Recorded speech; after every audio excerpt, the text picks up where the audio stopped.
Welcome to Talking Giants, presented by SeatGeek, and we are live from Mobile, Alabama, which I enjoy much more than New Jersey. I'm enjoying my time in Alabama more than New Jersey. No offense to New Jersey or New York. And I'm here with Justin Pennick, as always, and we're here with the Football Grump. He's missing the cranky fan.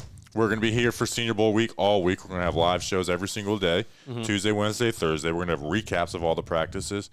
And then, obviously, your normal Talking Giants podcast. We were supposed to have Michael Coe on this pod, and he didn't respond when I messaged him. But I'm not mad, and I'm not going to burn a bridge. Justin, how are you? Power rankings of who are your people. Manhattan people, Bronx people, Mobile, Alabama people. Bronx people are my people. Mobile, Alabama is my place as far as traveling. Cool. But Bronx people are my people. Manhattan people and Manhattan in general, they can shove off. Wow. You're full of it. You've been doing nothing but complaining since we've been down here about the lights, the traffic, the roads. The traffic is a given, but it's not even that bad compared to other places. So we're having a good time. Now we have to talk. Grump, how are you? Oh, I'm great. Thank you. You're here. How are you? Good. Okay. Happy to be here. Happy that my day wasn't filled with 2 layovers and I didn't have to go to No, we Detroit, didn't get lost Michigan. either. That was nice and easy. It was beautiful. So we're here talking football too. That's where the recaps, the videos are going to be. So if you're not a live stream person, the daily recaps of Senior Bowl practices are going on the Talking Football channel. So subscribe to there and tune in there.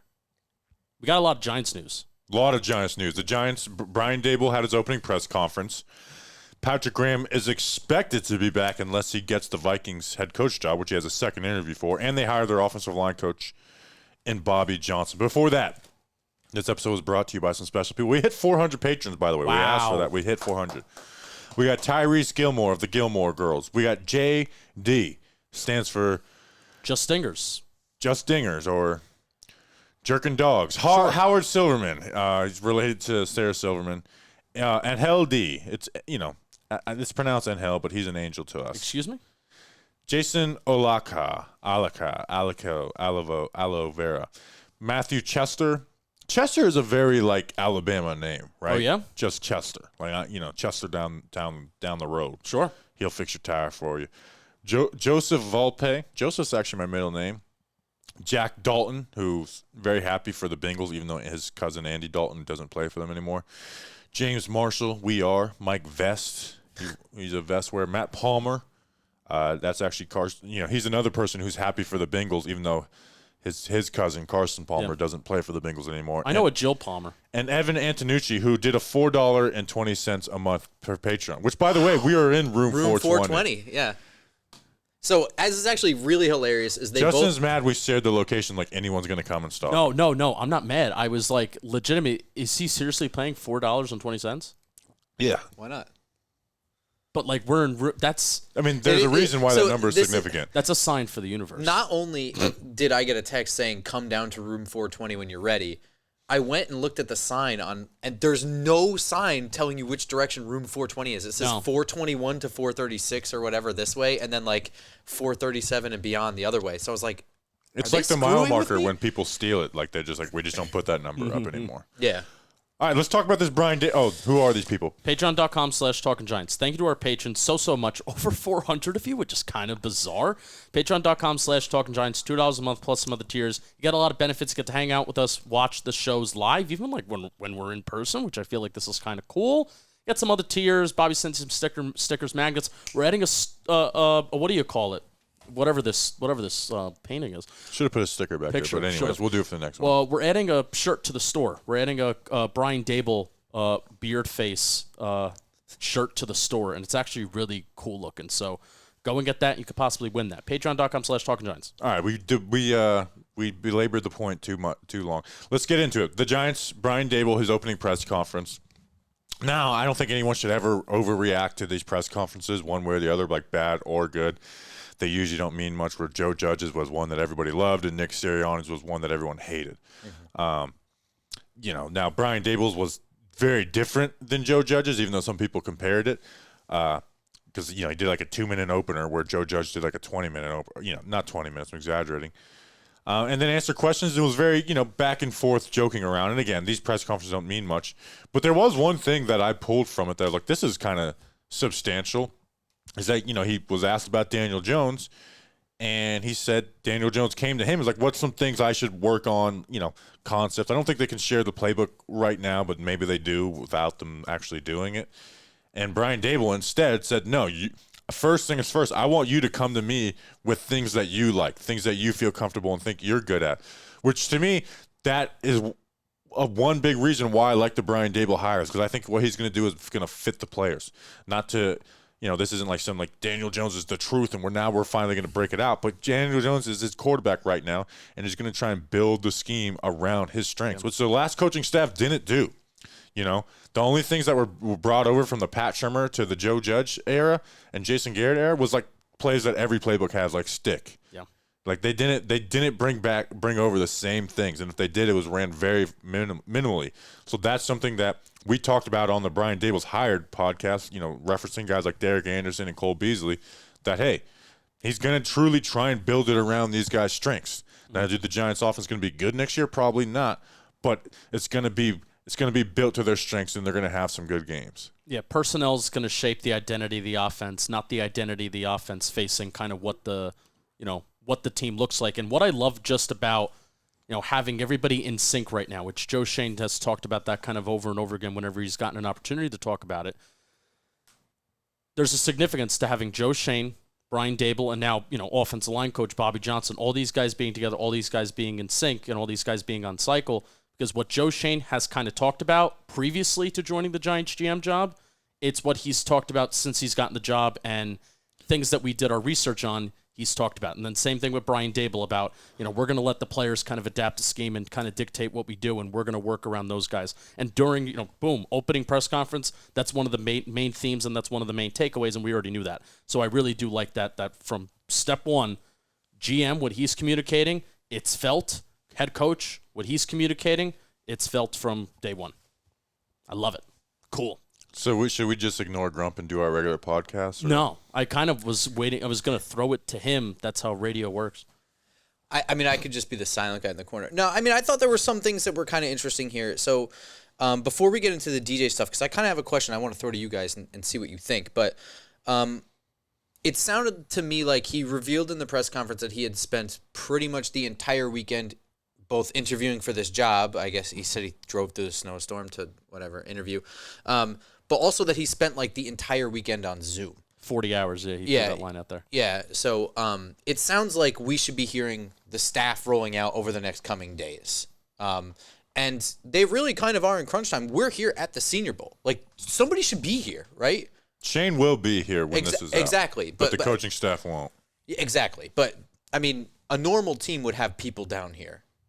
Multiple people, not just the GM, probably. Yeah, I mean, there's scouts. Like last year, the only coaches that went were Judge and Graham, and obviously he's got to find his coaching staff. Mm-hmm. So I get it. It's the same scouting department. Mm-hmm. But it does suck to not have him down here. But at the end of the day, they had to get their guy when they could get him. Well, yeah, but it sounds like he's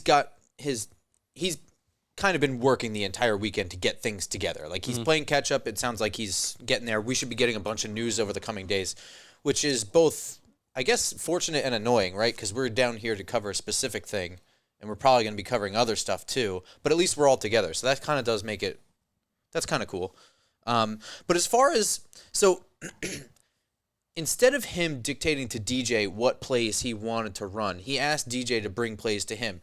At what point do you start designing play over which players do you design plays around? Is it just the quarterback? I mean, at what point do you start getting the players to make the scheme that you're running run? Yeah. At some point, you have to bring in the players to make that scheme run, right? Yeah, well, it's mostly based around the quarterback. I mean, the quarterback's the most important thing. That's the most like, hey, this guy fits in this guy fits in, where there's diverse, where, yeah, do certain guards fit in gap versus zone better? But it's, at the end of the day, a good guard is a good guard regardless of scheme most of the time. A good wide receiver is going to be, good in most things. Where, you can add things like the Cole Beasley option routes and stuff.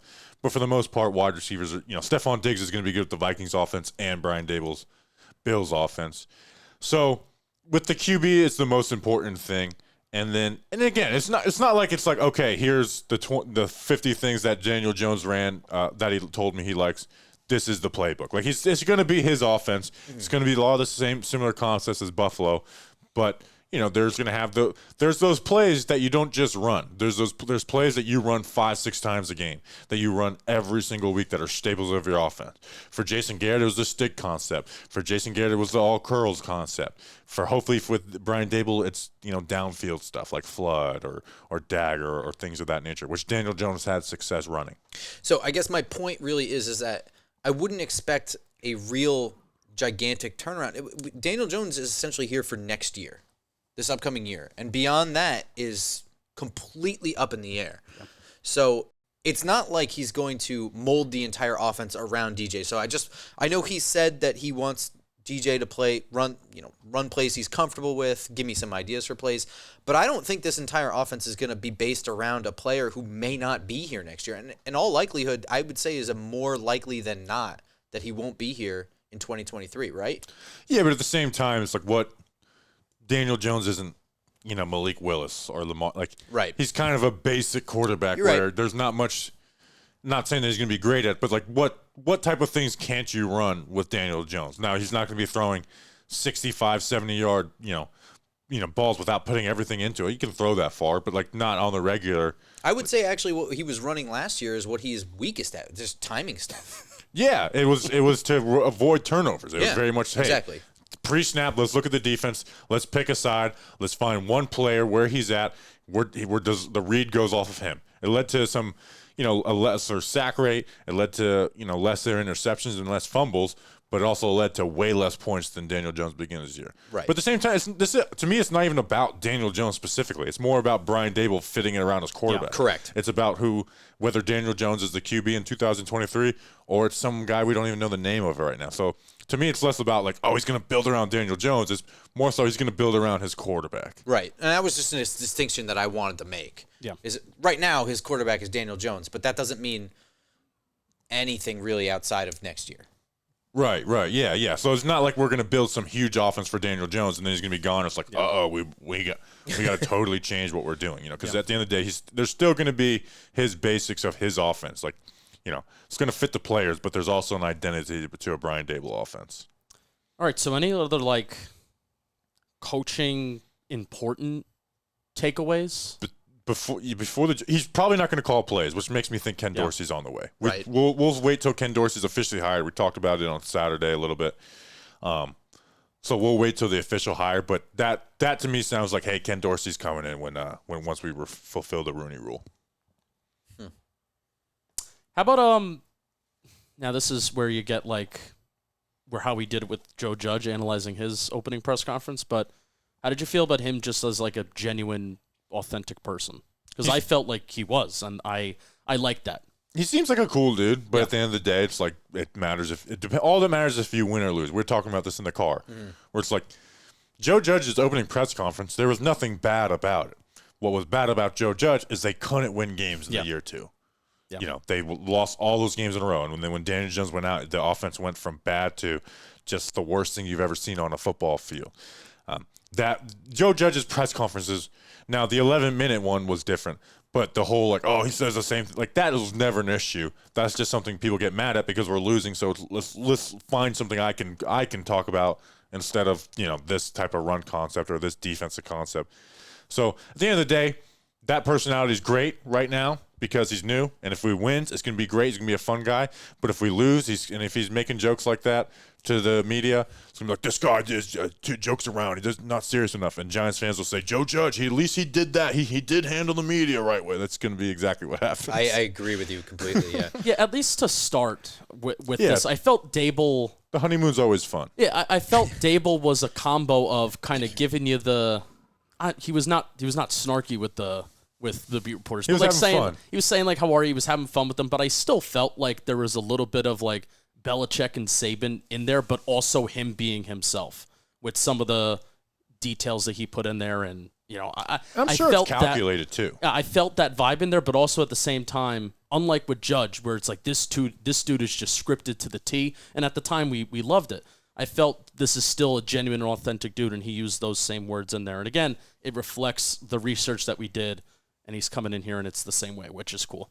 Yeah, I mean, dealing with the media is part of the job. And there's different ways to do it. You can do it the Joe Judge way, and you can do it the Brian Daboll way. At the end of the day, all that matters is really winning games, and that's why these press conferences they're fun when they're new, but there's really not much you can pull out of them, and that's why that Daniel Jones stuff to me kind of meant something. Can I give some funny final notes that I have, and then we can move on? Yeah, are we going to replace Dave Gettleman quotes? Highlight reels with Brian I love Daboll that. highlight That's a reels. good idea. Maybe I should do that. That's a really good idea. So I can do that tonight. Great Giants Giant colored Insider's tie. from South Carolina, by the way. I don't even know if I should clip that. Great, because people say that we're obsessed with Giant Insider, even though it's not true.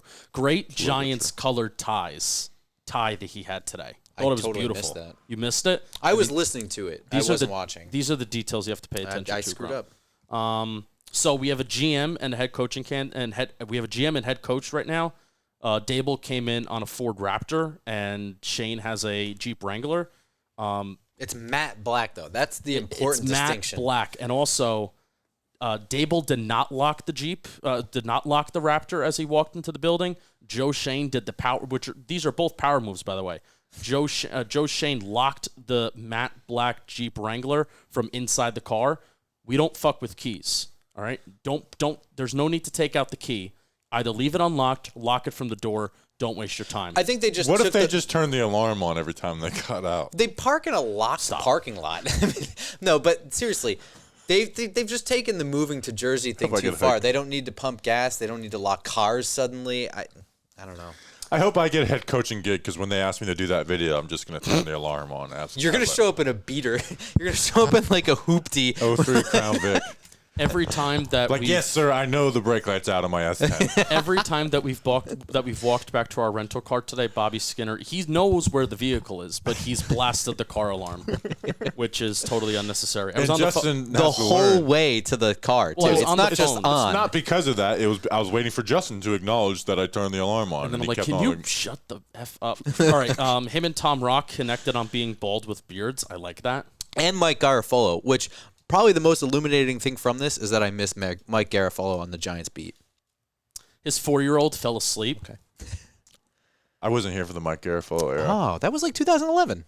I was here, but I wasn't watching press conferences like that. His 4-year-old did fall asleep. He's got 6 kids. Some Talking Giants tweets would say he likes to get down, but he's got a big family. And Matt Lombardo was late due to traffic. There's no excuse to being late to the head coaching press conference. You should be there an hour early. He said he lives 90 minutes away and he has a child. But living 90 minutes away, it sounds like a personal problem. Cry about it. Lives in Pennsylvania. Seriously. Why would you live 90 minutes away from where you Taxes. You know what? That's great. That's a great reason. That was a point for Florida right there. I just gave to you and you didn't. Yeah, why would you live 90 minutes away from work? Live, 20 hours away like I do. All right, those are all my notes from the presser. Yeah, there wasn't much to it and then the next point, Patrick Graham. It seems now he's getting a second interview with the Minnesota Vikings for their head coaching gig, which does make me sweat a little bit, because they're not bringing him in for a second interview just for fun. It's not like they were trying to beat the deadline like the Giants were with Brian Daboll and Leslie Frazier. Quick question, because I haven't followed the Vikings head coaching search. I know a Zoom meeting does not qualify the Rooney Rule. Is this his first in-person interview there? I don't know the answer to that. Yeah, I don't know the answer to that either. As unfortunate as it is, we have to bring that up every time, right? I mean, precedent is you have a first interview, it's Zoom. Second interview, they're all in person. So. Right, but I don't think a Zoom interview qualifies for... No, it does not. Yeah. And I don't think they've brought in... Who else have they brought in? I know Harbaugh's a definite. I know Mike McConnell... Kevin O'Connell. Kevin O'Connell from Los Angeles, and maybe somebody else. Okay. Did I mention Harbaugh? Yeah. Okay. Because if he's coming in for a second interview, I think that is kind of interesting. I really thought that was a money ploy. D'Amico Ryans. So this is actually interesting when we're talking about the Rooney Rule. D'Amico Ryans said no thanks on the second interview. Interesting. And he's staying with San Fran. So that makes me sweat a little less. Yeah. I think Rooney Rule's Harbaugh's bullshit. Although Patrick Graham getting a head coaching gig would get us 2 third-round picks, but I'd rather just keep Patrick Graham, unless we're getting Vic Fangio. And Patrick Graham seems to be staying. Brian Daboll confirmed that Brian Daboll is expected, or Patrick Graham is expected to be the defense coordinator if he doesn't get a head coaching gig. And this does get me excited. I mean, everyone knows how I feel about Patrick Graham. I do think they could have upgraded with a guy like Vic Fangio. But at the end of the day, there's this. It made sense for many reasons, and it wasn't just, Darius Slayton had a good rookie wide receiver year. Let's bring back Tyke Tolbert. Like just keeping continuity with the position group. Patrick Graham to me is a good young defensive coordinator who adapts and just gets it. He's a smart guy who gets it. So, is there flaws to what Patrick Graham has done over the last 2 years? Absolutely. Has the 2-minute drill been bad? Yes. Has the type that they've looked for in the edge room not worked out and he traded away their best pass rusher at the time, Marcus Golden? Yes. So there's things that he needs to change and get better at, but Patrick Graham has shown that. Okay, he went from being top of the league in single high coverage to too high, but still being like, hey, we're gonna bring guys down, just throwing different stuff at offenses. I know the defense wasn't as good as it was in 2020 when it was ranked 9th, but he's a good, smart, young defensive coordinator who I think is going to get a head coaching gig one day. And he's worked with Brian Daboll. His philosophy fits what the Bills did besides the 4-3 versus 3-4. To me, this makes me much happier than a Wink Martindale. Again, Vic Fangio is the only one who would have made me more excited than bringing Patrick Graham back, Justin. I have some numbers, Grump, so if you want to give your thoughts No, first. go ahead. Hit me with numbers. All right, so Patrick Graham, here's mostly why I love Patrick Graham from a number standpoint. Just my brain standpoint, like Bobby said, he adjusts. And there was a clear difference in the Giants' defense in weeks 1 through 6 to the rest of the season. So here's some of their numbers overall. And I love to look at the explosive play data and how many times offenses are producing those explosive plays, and then defenses, how many times they're preventing those explosive plays. So the Giants' defense this year, they finished with the 3rd least amount of explosive pass plays allowed in the year 2021. They had the 5th least in 2020. So believe it or not, they improved. And with the better secondary, you would expect that they would improve, and they certainly did. Jory Jackson was very good last year. 5th least in average depth of target this year.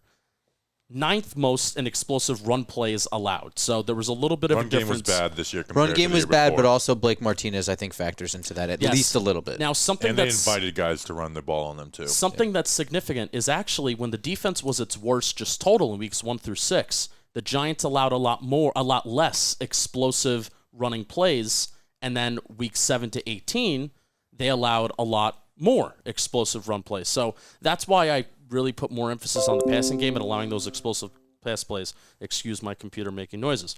So weeks 1 through 6, the Giants allowed the 13th most explosive pass plays in the National Football League. Week 7 to 18, it was the 2nd least of amount of explosive pass plays allowed. So that's the difference between 13th most and 2nd least towards the second half of the season. So here's what I want to hear some of your thoughts on. And Research Rick is a guy that I admire, NYG fan in Charlotte. He has the line of bend but don't break doesn't scare opposing offenses, which I find to be true, but still my analytical self, I would rather allow field goals and I would rather allow teams to kind of march down the field, but if we're clamping in the red zone, we're allowing punts, I'm still okay with it. We should have an offense that can kind of drive down the field and score and produce explosive plays themselves. So here's the most important stat I think of it all. 4th most in field goals per drive allowed. The Giants were the National Football League this year. But the 5th least in touchdowns per drive. That's such a dichotomy. But they also allowed scoring, drives that ended in a score at the 9th highest rate in the National Football League. So that stat's misleading. Giants allowing a score, the 9th highest rate in the National Football League, but they're not allowing touchdowns. So I want to hear your thoughts on that in terms of the kind of the outlook on Patrick. That's been Patrick Graham's defense for 2 years now. Well, do we think that is what we want Patrick Graham to have his defense be? It depends on personnel. And I do think the scoring percentage does paint it kind of well because I think that's where they were ranked as 23rd in total defense and scoring. But like you said, it's keeping people to field goals is a lot better than touchdowns. And the Giants were great in the red zone the last 2 years in doing that. But they just don't have that real deal pass rusher. Well, that's the thing. So, I mean, when we talk about Patrick Graham, are we really thinking that he's a kind of guy who prefers a system where he has this pass rush group? I can't imagine that's the case. So, I mean, the outlook on him for this year, he might be stuck with the same situation. I don't really know what we're going to invest in a defense, whatever. As far as bend, don't break doesn't scare opposing offenses, I think that's absolutely correct. But I also think we're at a point right now where I'm not really interested in my defense scaring offenses. We need to get better. We need our offense to scare defenses. Yep. Right now, a defense that bends but doesn't break is perfectly fine if you have an offense that scores points. Where it's really useless is when you have an offense that doesn't score points and you lose games like 17-3. Like, sure, you kept them under 20 points, but who cares? You can't score points. Yep. They weren't really trying that hard to begin with.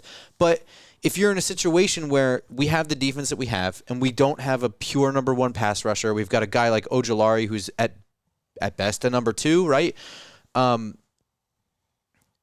That's okay if you can score 30 to 35 points a game. I think you can win enough games to be successful with that kind of defense. It's just, that's where we are as a team with talent. That's where we are. We have to improve the offense. Giants had the third lowest pressure rate in the National Football League this year. So that's the biggest, that's why I give credit to Patrick Graham, because I think he wanted to go into this year, and this was a front office and coaching failure, I think almost equally, of misevaluating that edge room. Where I think heading into last year, they kind of evaluated it correctly. Where week one, they wanted to bring the heat. Patrick Graham wanted to bring the blitz. Week one after Denver's game, they had almost like a 50% blitz rate. Maybe it was like over 40%. That was the highest in the NFL from that week. But Teddy Bridgewater still had over 3 seconds to throw. So here's a little draft history of the Buffalo Bills. Well, before that is what doesn't scare teams more than bend don't break is blitzing and not getting there. Because now we got easy ass shit to read, and Teddy Bridgewater is balling on you. That's what scares people less. And the bend don't break turns into turnovers as well. It's not simple. It's not like you're just giving up points. Like it leads to turnovers because quarterbacks just aren't patient. They're not turning to. It's been a correction to the league of a downfield. Score as many points as you can. Go for it on fourth down. That leads to more turnovers, and that's what Patrick Graham's defense had. That McKinney pick on Derek Carr, that was just pure greed on Derek Carr's part. Yes, I mean that's the kind of thing that you try to bait them into. It's a frustrated QB. We forget sometimes there's a human element to it. Yeah. Since 2018, the Bills have taken at least one defensive lineman in the first 3 rounds of the draft. 2018, it was Harrison Phillips in round 3. 2019, Ed Oliver in round 1. 2020 was A.J. Epinesa round 2. 2021, it was Gregory Rousseau in round 1 and Carlos Basham in round 2. It may not mean much for Joe Shane, but let's keep an eye on these guys during the Senior Bowl. So that's there's precedent there for the Giants taking some defensive linemen and edge rushers, and certainly they need the help there. Well, yeah, they suck. So, I mean, they should be getting one whether Patrick Graham is returning, whether he's not. My big question about Patrick Graham returning, because my initial reaction was excitement, because I love Patrick Graham. I think he kind of screwed himself. I don't think that they misevaluated the edge room. I think that he outkicked his coverage with the roster he had in 2019. Oh. Or 2020. I'm playing cornerback too, and we are top 10 defense. Right. All right, so you're saying that I'm saying that Jason Garrett shit the bed so hard that they had to invest. They had to invest there because they knew they couldn't coach with the roster they had. So almost all the resources went there, with the exception of Adoree Jackson. Right. Is there anybody else on defense that they brought in? Leonard Williams, I guess. Yeah, but he's still. They had to bring him. They lost Dalvin, added Adoree. They did invest the draft in the. Besides Tony, I think every pick was defense, but a lot of those guys, but Rodarius was a 6th rounder. Ellerson was a project. That's true. Aaron Robinson. They invested in the secondary. All right, maybe you're right. Robinson was expected to have a bigger role, but he got hurt, and then Aziz was the number 1 edge guy. Yeah. So do you view that as Patrick? So instead of misevaluating the edge group, do you view that as just putting a lot of faith and trust in the secondary instead of misevaluating the edge room? Yeah, I guess maybe misevaluating the solution. Like if you had to pick between secondary and a pass rusher, what would you pick? And they're like, let's just shore up the secondary, which I don't disagree with, but the edge room is so bad that maybe that was the wrong move. But they did invest a high pick in Azeez Ojulari, and he was very successful. I mean, currently has the and they wanted to go edge the Giants wanted to go edge in the first round, but we remember last year's edge class. It was like, I don't know if there's anyone worth it at 11 now. And then back to 20, Jalen Phillips goes the pick before them, and I like Kwity Paye more than most people did, but they went Tony, and I think if you ask me right now, I'd pick Tony over Kwity Paye. They also gave or offered Leonard Floyd a contract too. So that's right. All right, can I read an ad before we kind of go on with the show? Yeah, read an ad. Do it. The moment we've all been waiting for since September is finally here. Senior Bowl. In honor of the big game, DraftKings Sportsbook, an official sports betting partner of Super Bowl 56, is giving new customers 56-1 odds on either team. And I need to remember those teams. They are the Bengals and the Los Angeles Rams. Los Angeles Rams playing in L.A. Is this the first time that this has ever happened, where they're playing in their home stadium? No, it happened last year. Tampa Bay did it. Wow. Look at that. That was the first time, though. Bet just $5 and get $280 in free bets if your team wins. DraftKings Sportsbook is now live in New York, meaning you can bet from almost a third of the country. If Sportsbook isn't in your state yet, play DraftKings Daily Fantasy Football Contest for Super Bowl 56. New customers can get a free shot at a $1 million top prize with their first deposit. Download the DraftKings Sportsbook app now. Use promo code JOHNBOY. Get 56-1 odds on either team. Bet just $5 and get $280 in free bets if your team wins. That's promo code JOHNBOY at DraftKings Sportsbook, an official sports betting partner of Super Bowl 56. Must be 21 years or older. Location requirements vary by jurisdiction. See DraftKings.com/sportsbook for full list of requirements and state-specific responsible gambling resources. Void where prohibited. Gambling problem? Call 1-800-GAMBLER. In Tennessee, call or text the Tennessee Red Line, 1-800-889-9789. In Connecticut, call 888-789-7777. Visit ccpg.org/chat. In New York, call 877-8-HOPE-NY or text HOPE-NY 467-369. You would have been screwed if you read that. Or in Indiana, 1-800-9 with it. You would have been so screwed if you read that. You would have been like, what the I'll read it right now. Yeah, read the red part. Go ahead. I mean, you already had me read it. 21 plus minimum age and location requirements vary by jurisdiction. See DraftKings.com/sportsbook for full list of requirements and state-specific responsible gaming resources. Void where prohibited. Gambling problem? Call 1-800-GAMBLER. In Tennessee, call or text the TN Red Line, 1-800-889-9789. In Connecticut, call 888-789-7777 or visit ccpg.org/chat. In New York, call 877-8-HOPE-NY or text HOPE-N. Do you think there's people who are trying to call those lines sometimes and they're like, maybe don't read that part as fast? No, because they read it fast like on the radio. They read it fast on purpose. All right, let's We talking about Bobby Johnson? Bobby Johnson. We got an O-line coach named Bobby, which is good for the brand. People have been calling for you to be the O-line coach. Would you Bobby take Johnson that is job? such a fake name that you would use. One, no, and two, I barely would be qualified to be a high school offensive line coach, let alone an NFL. YouTube thinks you're qualified. YouTube thinks a lot of things. We should go through YouTube comments right now. So it's hard to judge position coaches unless they're like the Mike Munchak, Brian Callahan guys who have been established and like the whole league knows are real deal. But with Bobby Johnson, I would recommend going and watching. He does a 2-hour like clinic on like drills and the things he does. So there's actually some good information on what he does. Yeah. Now, we don't know how great he is at applying it because now the Bills' sack rate has been amazing the last 2 years. Pressure rate has been bad. I have a contradiction to you that explains exactly why the pressure rate is high. All right, so typically one of the things that we talk about in the game of football is that quarterbacks largely do control sack and pressure rates. I would say, it's partly, but I would say it kind of mostly is on quarterback and scheme to, if they want to dictate it. Like you look at Eli Manning in the latter half of his career, sack rate was down, if he's getting rid of the ball quick, right? So 2021, Josh Allen, his time to throw was 2.9 seconds. That was the 8th most in the National Football League. 2020, 3.04 seconds, which is insane. That was the 3rd highest in the National Football League time to throw.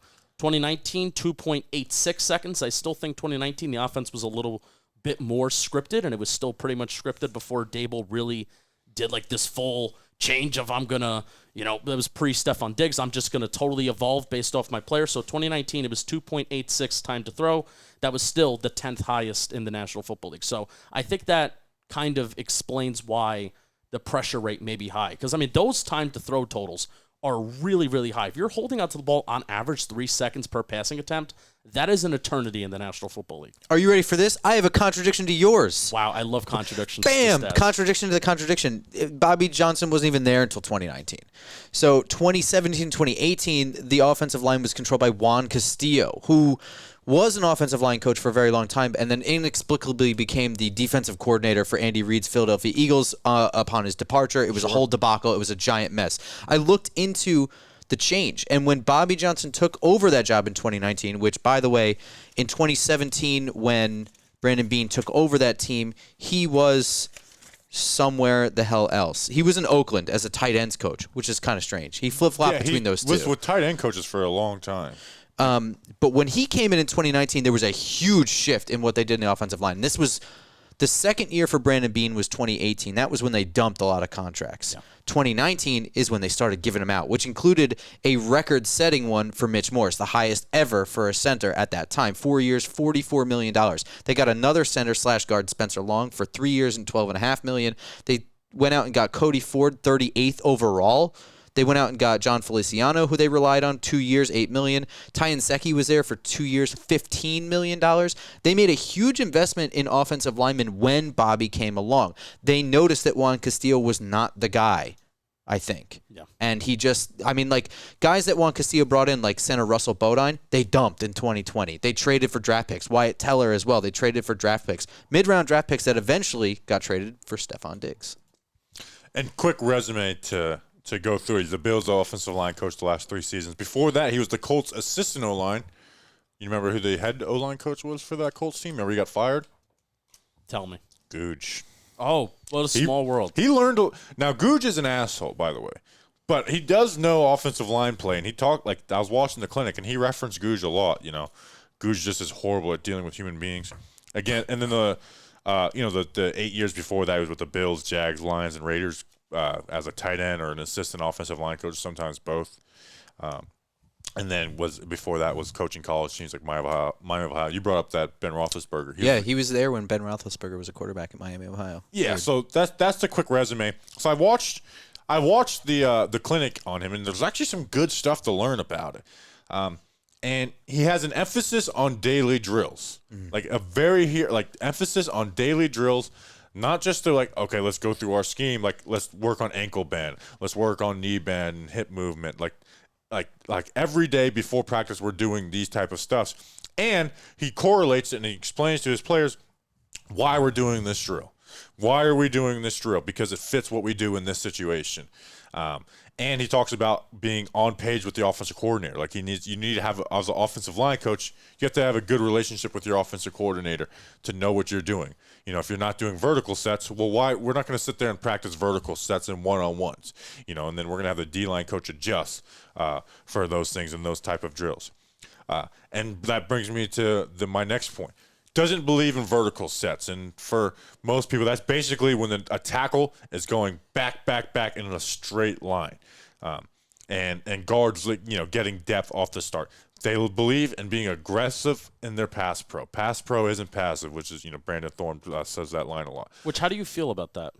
Well, it's something that Rob Sale actually did. I think Bobby Johnson might put more of an emphasis on it, but it's something that Rob Sale did, and they Andrew Thomas, you could put in some vertical sets more, but a lot of time he was on those 45-degree angles or those jump sets for the guards. I think it actually will help a player like Shane Lemieux, who struggled in pass pro.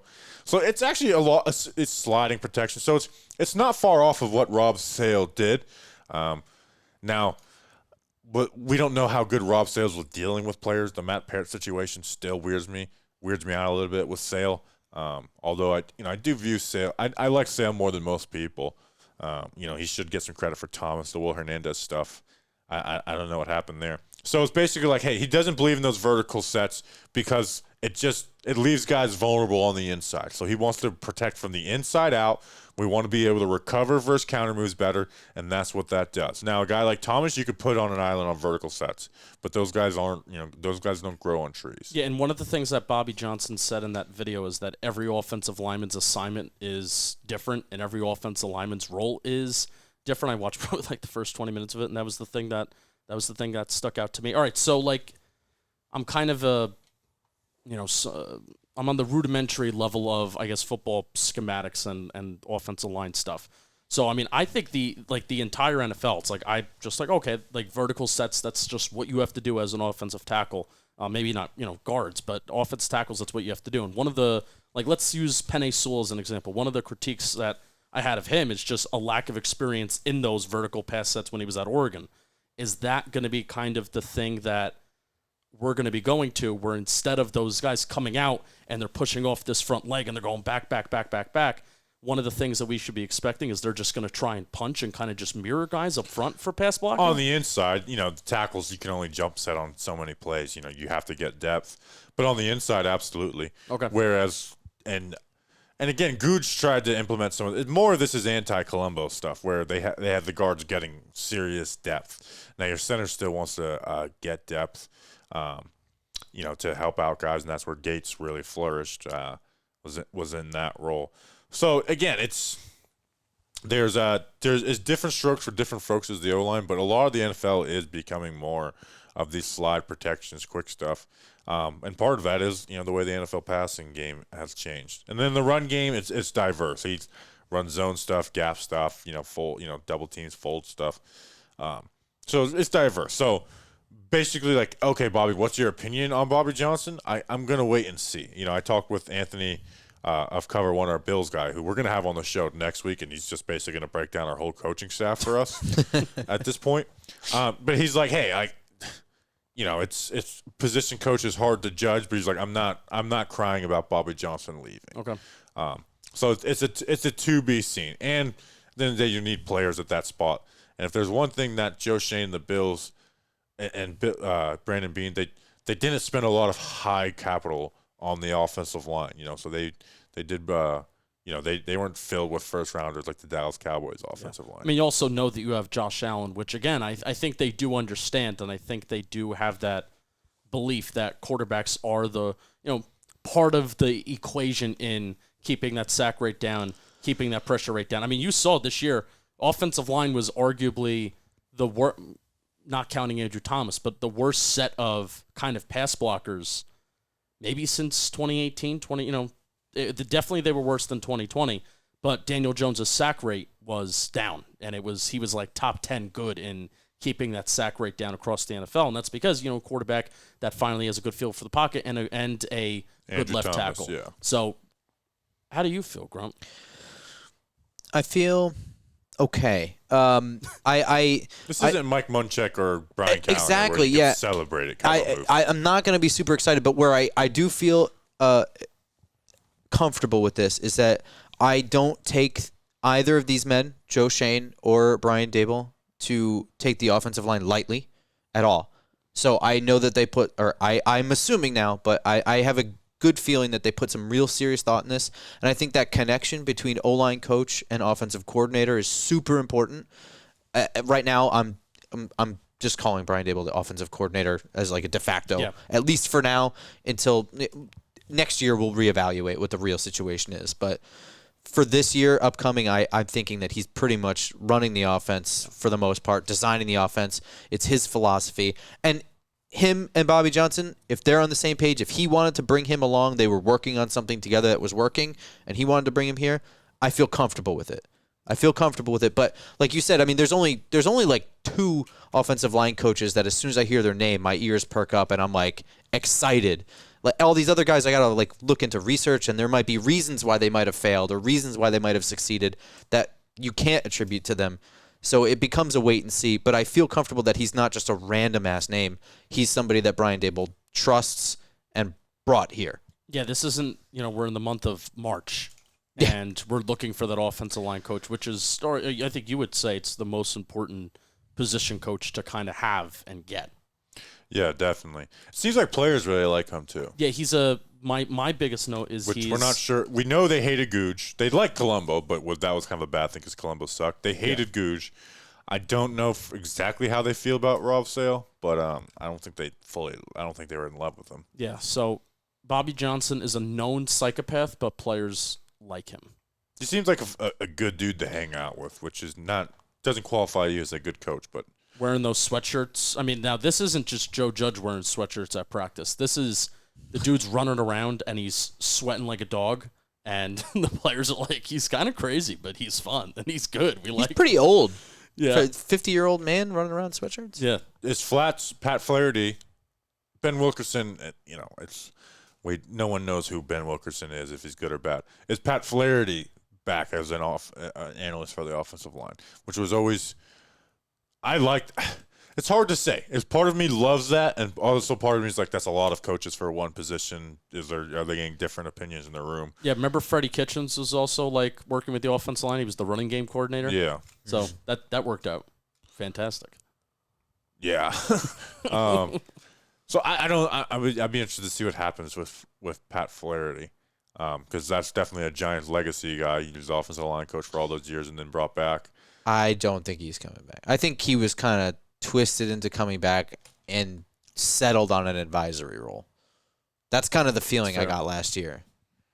Yeah, that feels like something like he was just like, I don't want to be doing this anymore, but I'll help. Yeah, it now looking back on it and knowing some of the decisions that were made about, hey, let's keep Garrett. That's maybe like an ownership thing. Maybe it's like ownership and Gettleman kind of twisting the arm of Judge, being like, hey, line kind of stunk and you want to bring all these coaches? Well, if you're going to bring in somebody, let's bring in this guy who we're familiar with. Yeah. I got Flaherty on the phone. Would you bring him in for an interview? Come on. Who Brian Flores fired before the season even started their first year there. I don't think that matters to me. And then Gouge became the offensive line coach. But he did reference Gouge a lot. All right, let's see. Explain same page, blah, blah, blah. No verticals, 45 quick sets, inside out. Well, in 2021, this year, he had a lot to deal with on the offensive line. They were moving guys around constantly this whole year. COVID and injuries. They also started 2 rookies that were drafted in mid-rounds. 2? Yeah, Spencer Brown out of Northern Iowa. Who was the second one? Yeah. I got you. Give me a second. Talk about something.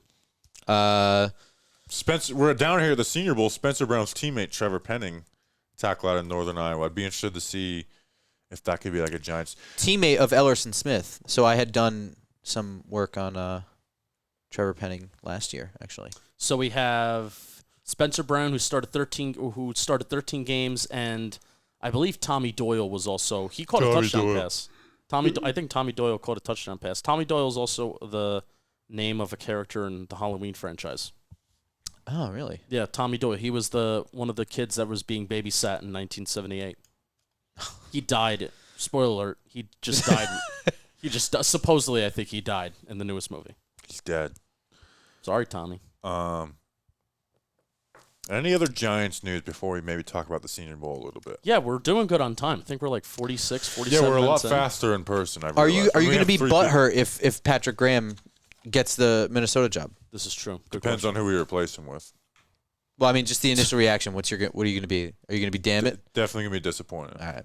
Unless if they agree. get Vic Fangio in, I'm going to be like, well, here's my thing with Fangio. I'm being serious about this because I was a little bit worried about Fangio coming in while also being excited at the same time. Basically meant that this year was going to be a wash defensively. We're just simply not set up for a 4-3 defense right now, right? I mean, Leonard Williams is on the books for $27 million and $35 million dead, so he's not going anywhere. How much do you consider like? But don't you think he would change to what they have here? I would think like maybe half-heartedly he might. Maybe having guys like Aziz and stuff have their hand in the dirt a little more. I don't even know if he would take the job. I don't think he would either. That's why I've never gotten too crazy on Vic Fangio. I think Fangio would take a DC job for like a year or 2 years that he can transition to another head coaching shot. I think because I don't even know that he deserved to be fired. No, he didn't deserve to be fired. But this isn't talking Bronx. Yeah, he didn't deserve to be fired. Talking Bronx. Yeah, so that would definitely be disappointing. I think Jerome Henderson's going to stay. He worked with Brian Daboll. They were at dinner the other night. That news was broken by Talking Giants. By the way. And that was right down the road from the Candlewick Diner. Our Instagram followers are really good at sending us off-season pictures of guys meeting together. Like I'm very thankful to our Instagram crowd for sending us those pictures because we are better than everyone at those, and it's not because we're looking for them. Our Instagram followers send us those. Oh, we things. Broke that? Or put it out there first? Yeah, we were first. Good for us. Number one. Didn't know that. And Jerome Henderson is the one position coach. If you ask me, what position coach on the Giants do you want? I want Jerome Henderson, the DB coach, back. Yeah. I mean, his attention to detail, you listen to the press, and just the overall production and results of the DB group, that's the one position group. Let's bring him back. Remember we had a lot of bald coaches in 2020 and 2021? I think just coaches in general are bald. Is that a take? We have to compare. Should I quit? Should I quit what I'm doing and just go to school? Yes. Scouting school. There you go. That's a thing. This is the start of scouting school. Which, by the way, Senior Bowl. I kind of said that if the Giants go to make a playoff run, I'll bick my head and grow out a beard Until they until they lose. Now, does that mean the month of September the following year? Oh. I don't know if I could do a whole We're summer not like going to win the that. Super Bowl, so you don't have to worry. Well, no, it's not. It's not his first year. It's any year he's here. I'm not. We're not pinching- going to win the Super Bowl his first year, though. But it doesn't have to be his first year. It can be any year that he's the head coach. So every year that we go to the playoffs, you'll do that? I'll do it until they lose. Until they lose. Yeah. Now, if they win the Super Bowl, is the Can you grow like a long beard? I can. I can't. It's I like can grow one of a my long good goatee. genetic traits is I've replaced the ability to grow hair with like a nice, decent. See, I'm the opposite. I can grow long hair, but I can't grow a real beard. I can grow a long goatee. I've had my goatee like down the ear before. That's tough. Tough. I have some pictures of that. But is that really that nuts that people were like, "You really gonna do it?" Like, No, yes, it's not. Yes, nuts, I'm really but gonna just do that. when are you going to? I don't said know if I could until do they- a whole summer with. You a said beard. until they lose. Yeah. And the next time that they would have a chance. Oh my to God! lose, Could you imagine? And they went like 11-0 for like, so I'd have to like rock it until You'd the join- next December. Leonard Skinner or something? Speaking of Leonard Skinner, we're in Alabama. Yeah, Sweet Home. Neil Young can Wow. suck it. Wow. I didn't realize Neil Young was in the news. That was just very much a joke about And Neil Young, his Southern Man song, and then Leonard Skinner responding. was it Joni Mitchell? Jody Mitchell. She's another singer, and I think she also joined like the stamp what's the opposite of a stamp of approval? just Stamp of disapproval? removing their music. Yeah. The stamp of disapproval against Spotify, and it's so funny how this one random dude on Twitter, I think he was like a comedian or something, he said, "My father has a particular niche on Spotify for Jody Mitchell and Neil Young. He's going to have a reaction to this." And then 2 hours later, he texted them, "Who the fuck is Joe Rogan?" That is such an old man text. Where is he? I was listening to a show, and they're like, how deflating does that have to be for Neil Young when he's like, I'm going to take he's a great musician, Yes. great rocker. And they're like, he's like, I'm going to take my album off of Spotify. And Spotify's like, okay.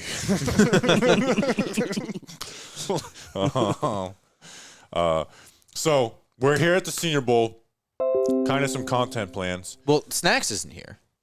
We're saving that for Simple Man Got it. Radio because Got I'm gonna dive deep into that. But he definitely overslept. There's no doubt in my mind that he overslept and missed his flight. Like I haven't even considered that's not true. So we're gonna be at practice every day, Tuesday, Wednesday, Thursday. Afterwards, we're gonna put out videos, just recap videos on the Talkin' Football channel. Robert Smits, if you guys remember from our Bears preview, is gonna be joining us for some stuff. So maybe some guys from the Cover One will be joining us. We're gonna, like last year, we might actually make real connections instead of me making connections with the security guard. And we're gonna live stream every night, Tuesday, Wednesday, Thursday, and then obviously another podcast out on Friday talking about whatever coaches we hire and some Senior Bowl stuff. And we get some good film out of it, and we'll lead to some player breakdowns, and I'll have a mock draft out later next week as my post Senior Bowl mock draft. So we're gonna have some fun. I'm excited. I'm glad you guys are here this year, and we're gonna try and grow and get better. And maybe Snacks will join us, and we'll have some unnamed beers, no free ads. Lil or Might. Oh yeah. It's Lil or Might, yeah. This is a table, and Philly or I kite? do believe that Snacks can fit through it. So This is hotel property. not if we Grump put it in looked his like room. he was stealing hotel property, Stop. walking down the halls with a lamp. Like Well, that is Of definitely, course, like, the I'm- elevator opened and there was a guy there waiting, and I was just like, "Hi." And I had a That lamp is in my hand. 100%. If I see someone doing this, like, oh, that person's taking that lamp home with them. Patreon is going to get I may even record a video to see what this room looks like. So we're in my room right now. We all have separate hotel rooms, but we're in my room right now, and I have the whole I literally have rearranged this entire room, and I have lampshades I have pulled up right now so the light is like shining on the table. This is not a very well lit room as you're probably watching this. I probably have done some post-production things to turn the brightness up of this overall look, but this is not. And I had Grump take. I think I was holding it at one point. Can you moving- please bring a lamp to this room? Because this Justin room is lit very- one of the lampshades on fire. The lampshade is on. It was burnt. This is not when we true. got here. Grab This is it. false. Yeah, grab it, show everybody. Should we get some fireworks from one of the fireworks stores down here? We passed. We kind of have to do something dumb, but I feel bad doing it. We passed an insane Lit it on fire. Fireworks, and it was a barn. It was a fireworks shop, but it was a full barn. That was a barn. It was bizarre. I was like, whoa. Will you give me $20 to bust this beer bottle against the wall right now? don't have any No, cash. thank you. We have equipment in here. That's the reason. That was a miracle. Put it through the TV. That was a miracle that we even got here to begin with. I really want to throw this now that I put that out there. Because I told you not to. Well, there's cigar time Just later. throw it right at the camera. Which one? The one that I'm looking dead at right now. No. Like it's staring me right now. 4K camera? It's Not dying. the It's- Logitech It's webcam. begging me to throw it at it right now, and I'm really thinking about it. What do you think you would hit it, or do you think you'd miss? I'd There miss. you go. All right, we appreciate you guys. I think we're going to be on your podcast maybe on tomorrow. I got to work out the logistics, but we'll figure out. We may record tomorrow and it may air a different day or something like that. I think we should take advantage of being down here. You keep on saying that. I just Yeah. want to put a What do you mean? I'd like us to have a podcast out every day, I basically. have a big ass computer and sign into your YouTube Yeah, we have like account. $1 billion equipment, and Grump's like, I don't know if we can do it without my I laptop. don't know. I don't know if the laptop I don't own or anything. Yeah. Let's do it. Come on. We'll Yeah. do it. We'll have fun. I'll call So, up Cranky Fan. He's at the Knicks game right now, so I got to talk to him afterwards. Just Giants. Just Giants. Just Giants. We have a YouTube channel now. And thank you, John Boy Media, for sending us. I know we joke around about them a lot, but thank them. They don't get many things right, but they did. See, I can't even give a compliment without joking around. All right, we appreciate you guys. We'll see you guys. Enjoy our Senior Bowl content. Until then, let's go Big Blue.